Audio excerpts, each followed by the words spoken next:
Olá pessoal, sejam bem-vindos ao meu canal. Para quem tá aqui pela primeira vez, eu sou a doutora Rebeca Ladim. Tô muito feliz de você estar aqui comigo. E hoje eu vou falar sobre um tema que me pediram muito, que é sobre a minha experiência na faculdade de odontologia. Viu? Vou contar desde quando eu entrei até eu me formar. Várias dicas, várias coisas importantes, principalmente para você que entrou agora ou que está pretendendo fazer faculdade de odontologia. Vou colocar para ficar bem didático e fácil de acompanhar por temas e depois eu vou especificar tudo aqui nos comentários, então espero que vocês gostem, tá bom? Vamos lá! Primeira coisa, eu formei em 2017 na Universidade Federal de Minas Gerais, aqui em Belo Horizonte, então eu vou basear esse vídeo na minha experiência, mas é uma coisa bem parecida com as demais faculdades, beleza? Então, como que é a faculdade de odontologia? Eu me graduei em 5 anos, o curso demora 5 anos.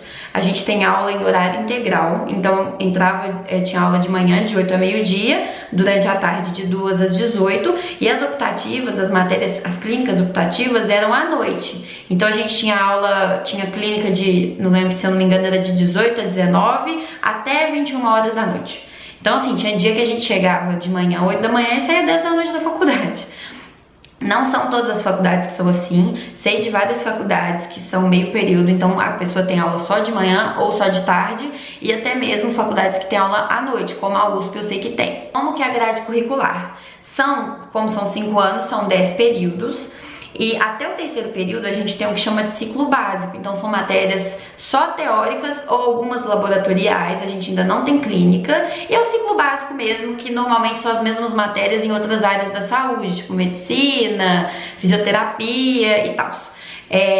A partir do quarto período a gente começa a ter clínica, então é bem bacana. Uma dica importante, não tome bomba. Pra quem viu meu vídeo, eu não lembro se foi meu primeiro ou segundo vídeo que eu soltei, eu falei que eu tomei uma bomba em bioquímica e isso me atrasou um período. Então eu tinha que ter graduado em 5 anos, eu graduei em 5 anos e meio. Por quê? Porque a gente tem algumas matérias que são pré-requisitos para as outras, ou seja, como eu tomei pau nessa matéria, como eu tive que repetir bioquímica, eu atrasei outras matérias, então eu não consegui puxar. Então fique esperto com isso, porque às vezes a gente come mosca à toa, entendeu? Não toma bomba não. Sobre as aulas teóricas. Como em qualquer faculdade, como em qualquer escola, a gente tem professor bonzinho, tem professor malvado, tem professor legal, tem professor mala, tem professor que tem uma aula maravilhosa, tem aqueles que simplesmente solta o capítulo que você tem que ler, estudar e se vira. Então, lá, a minha experiência foi a mesma coisa. Uma dica importante é assim, sempre procure pegar as referências que o professor gosta de usar, fique próximo de seus veteranos, porque sempre rola xerox de capítulo que é importante, porque infelizmente não é todo mundo que consegue ou comprar o livro que eles indicam, ou na biblioteca também tem poucos exemplares, então a gente tinha que recorrer a xerox. Outra coisa que também rola muito são xerox de questões antigas ou provas antigas, que algumas vezes eles até repetiam as mesmas questões dos professores, mas se não repete é bom pra você estudar, então é uma ajuda bem bacana. Sobre as práticas clínicas e o auxílio financeiro com os materiais, tá? É uma dúvida que muita gente pergunta. Que nem eu falei, a partir do quarto período a gente começa a ter as clínicas. E você, como aluno, tem a responsabilidade de levar todo o seu material para os atendimentos. Então o que acontece? A gente entra no quarto período, eles nos dão uma lista bem grande e bem carinha de materiais que a gente tem que comprar. Para os alunos que não têm condição de arcar com toda a lista, tem um órgão na nossa faculdade que chama FUNP, que eles auxiliam financeiramente esses alunos. Você, quando entra, se você precisa disso, você procura esse órgão, você leva alguns documentos, passa por entrevista e de acordo com o nível que você for classificado, eles te dão ajuda financeira semestral com material, te dão auxílio transporte, auxílio moradia. Mas infelizmente esse auxílio financeiro com material não arca com tudo. Se eu não me engano, a lista vai de 6 a 7 mil, essa primeira lista, e eles arcam com R$1.000. E nos outros semestres eles também te dão auxílio, não sei falar agora o valor, mas que também infelizmente não cobre tudo, entendeu?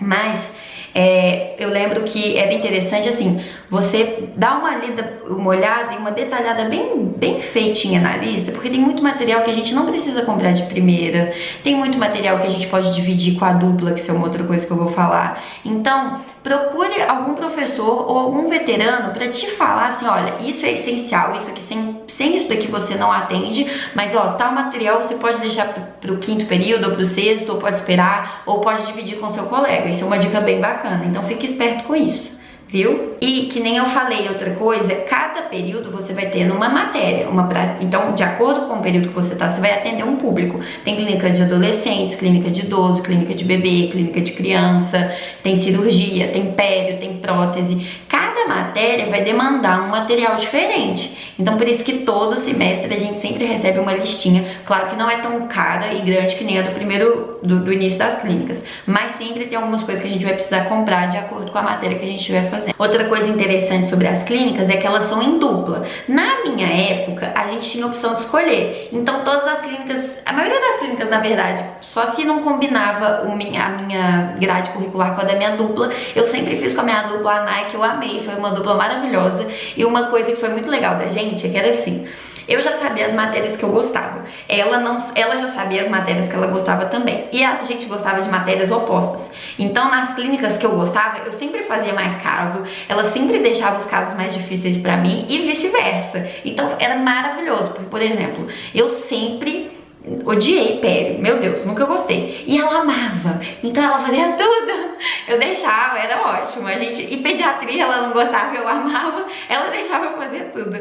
Ai, tô com muita saudade, foi muito bom ser sua dupla, viu? Quem nós atendemos? Os nossos pacientes são pacientes do SUS. Então o paciente ele não tem gasto nenhum. Ele só vai ter algum gasto quando precisar de algum material laboratorial. Por exemplo, vai confeccionar uma prótese pra ele, ou um aparelhinho. Mas sempre são custos bem baixinhos, então é muito tranquilo pro paciente. O resto nós que arcamos, nós alunos, viu? Ah, e sobre atualmente como é que tá? Que nem quem viu meus snaps, eu falei com a Kel, que é uma aluna que tá formando agora, uma amiga, e ela falou que pra gente podia escolher, só que atualmente ela pode escolher dentro de um grupo de 6 pessoas que é pré-definido, tipo um sorteio. E na minha época não tinha isso. Atualmente as clínicas, eles têm seminários que os alunos fazem, então isso é muito bacana. Então eu tô achando bem legal essas mudanças novas. E outra coisa que na minha época a clínica não tinha ar-condicionado. Gente, era muito quente, porque imagina no verão atender você toda paramentada, meu Deus, era muito calor. E hoje eles têm, então graças a Deus melhorou isso também. Outra coisa importante, sobre a esterilização. Como que é? Você, aluno, também é responsável. Então isso era uma coisa que no dia a dia a gente tinha que ficar esperto. Porque, por exemplo, imagina que você tem clínica de manhã e de tarde.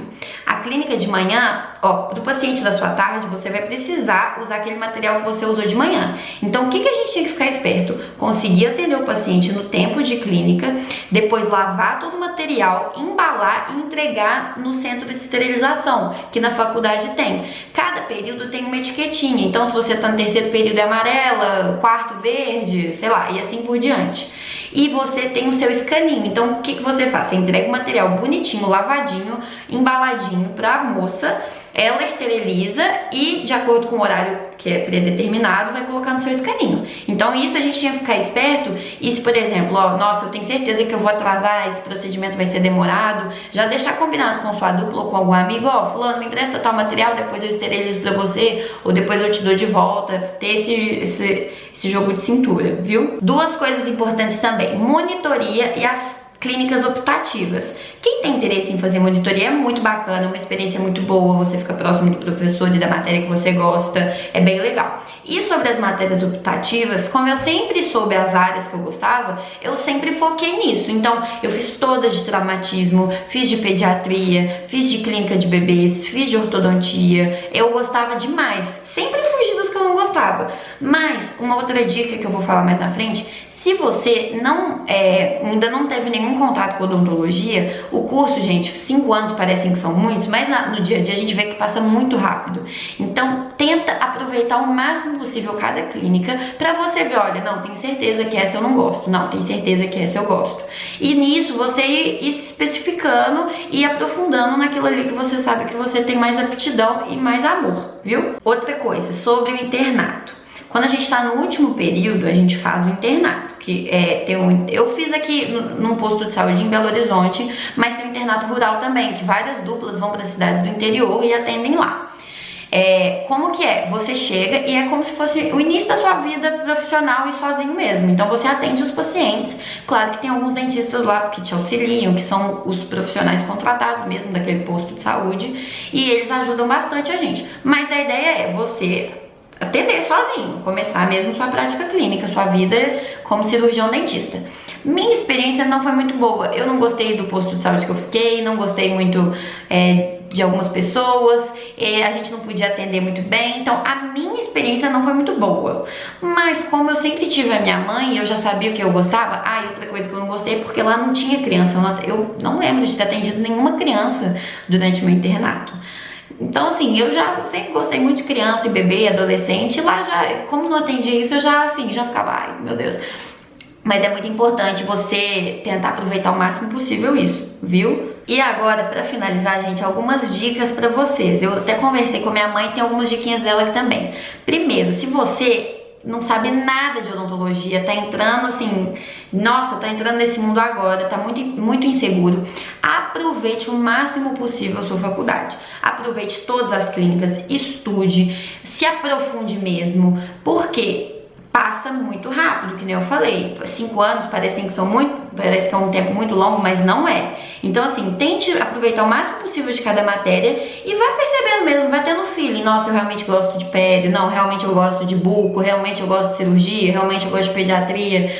Faça isso. Uma coisa que minha mãe até contou, que da experiência dela, na faculdade dela, quando ela fez a graduação, a parte de pediatria dela foi muito ruim, que ela não tinha nenhuma experiência, ela não tinha nenhum parente, então assim, já não tinha essa noção, esse feeling, e ela contou que só atendeu criança, que era muito difícil, caso muito difícil, então assim, pra ela foi muito traumático, tanto que na faculdade ela achou que queria ser endodontista. Depois, quando ela começou a fazer pós-graduação, que ela viu, não, realmente eu não gosto disso, realmente eu gosto de pediatria, e se aprofundou. No meu caso foi diferente, eu sempre soube que eu gostava de pediatria, de orto, de criança, de bebê, de adolescente, sempre me foquei nisso, sempre quis gastar o meu tempo e o meu esforço nisso, para aprender cada vez mais.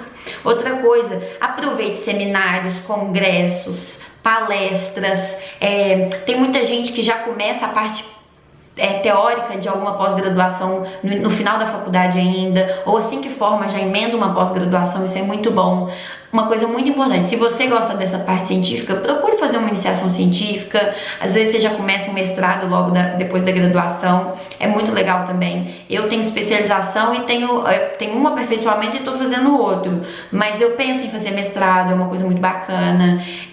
Então essas dicas, não pare de estudar em nenhum momento, gruda no professor que você gosta, no sentido de tenta arrancar mesmo tudo que você puder, porque assim, gente, passa muito rápido. Como são muitos alunos, a gente infelizmente não tem aquele contato tão próximo que às vezes a gente queria ter ou com aquele professor ou com aquela matéria. Então assim, não perca seu tempo, foque mesmo, aproveite, e eu acho que é isso. Viu? Espero que vocês tenham gostado, tô muito feliz de estar aqui com vocês. Curte, compartilhe, comente, qualquer dúvida é só deixa aqui embaixo que eu sempre respondo. Muito obrigada pela sua atenção até aqui.